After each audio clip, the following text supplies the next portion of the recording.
Hey, I'm so excited to share with you about today's topic, and that is the science-backed secret to success. And concretely, I'll share with you two things. Number one, I'll share with you how, it showed up in my life and how I started thinking about it. And number two, I'll go into what it actually is and, about the study that's been done on it.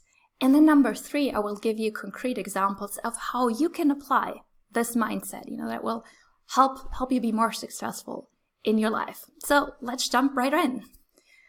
And concretely, let's begin with how it started showing up in my life. So at some point, I found myself noticing that I had randomly found the best learning environment that I've ever been in.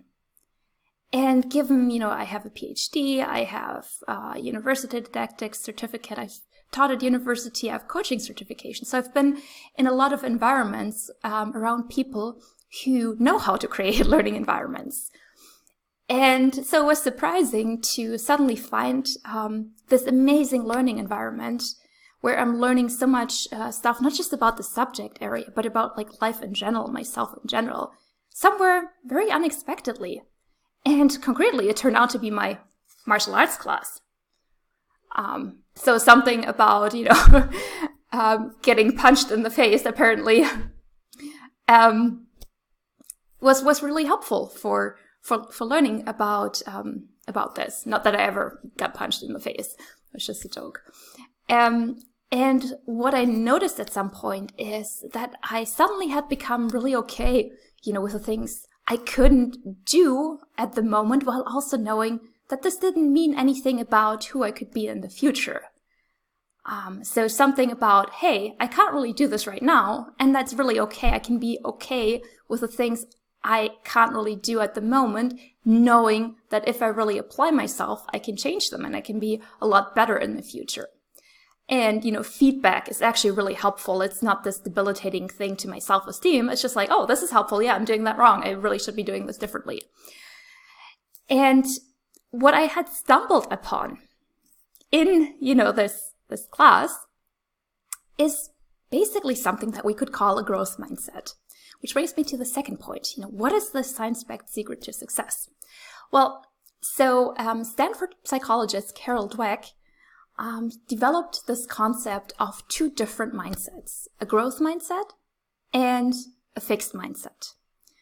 And you may be wondering, well, how are these different? Well, I've got a drawing for you. And the fixed mindset is basically the idea, hey, this is who I am. My skills and my traits are inborn. I'm either somebody, who's good at, let's say, boxing, or I'm not. I'm either somebody who knows how to do marketing, or I don't. And there's not a lot I can do about it if I'm not good. The growth mindset, that was sort of like the fixed mindset, where you basically think it's all innate and can't really change. Now, the growth mindset is, of course, much more learning affirming, because it basically comes from the idea that, hey, these are my skills right now, and they don't have to be my skills in the future. They can change, they can improve. I don't have to be the same person in 10 years that I am right now.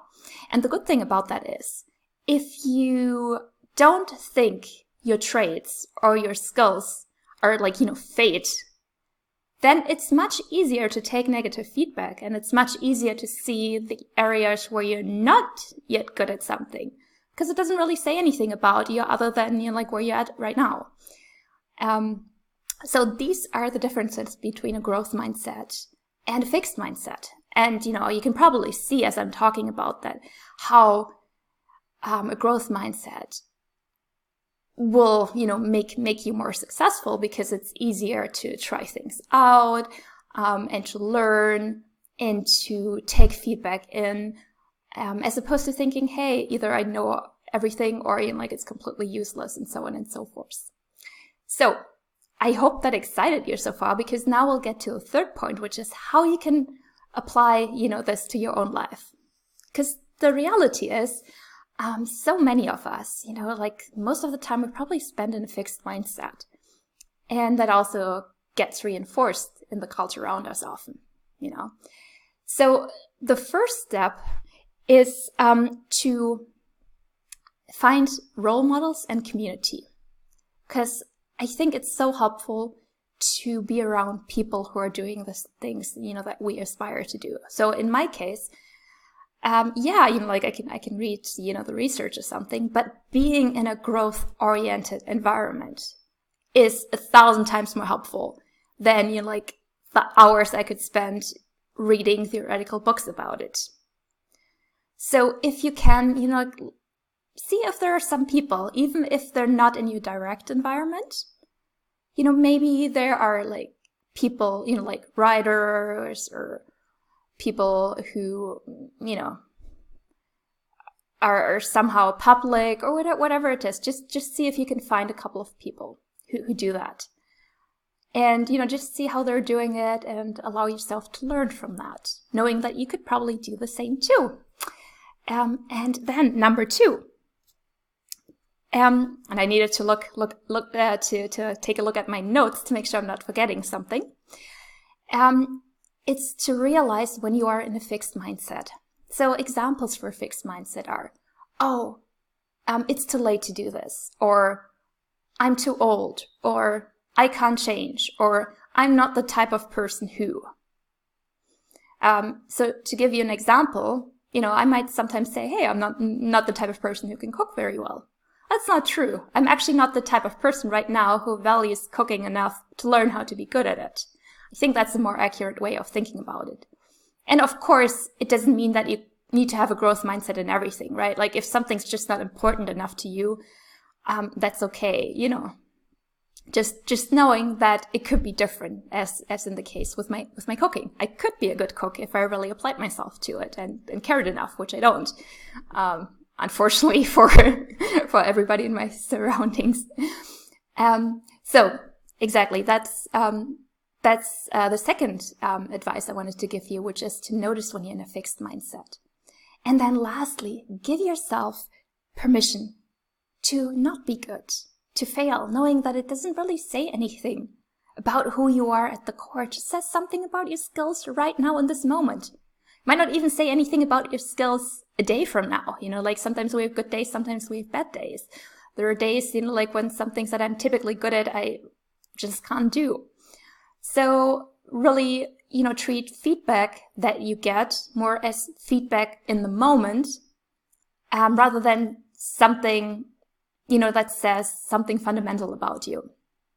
So in other words, treat yourself as something that's fluid, not fixed. So to summarize all that, number 1, I shared with you how this is showing up in my life and how actually martial arts class provided the best learning environment I've ever had. And it's because people were modeling this growth mindset. Number 2, I shared about the science behind it and the research between the fixed and the growth mindset, and why a growth mindset is so much more helpful. And then I gave you 3 tips for really applying it in your own life. Number 1, find role models and community. Number 2, notice when you're in a fixed mindset. And number 3, give yourself permission to, be flawed or fail, knowing that it doesn't say anything about you. Who you are right now doesn't say anything about who you'll be in the future if you decide to adopt a growth mindset. And that's maybe the most interesting takeaway, because who's right? Are the people right who think that they are the same people, they will be the same people in the future as they are today? Or the ones who think they can change? The truth is that both are right, depending on their own mindset. So if you adopt a fixed mindset, that's probably going to be true for you. If you adopt a growth mindset, that's also going to be true for you. So my challenge to you would be to choose wisely.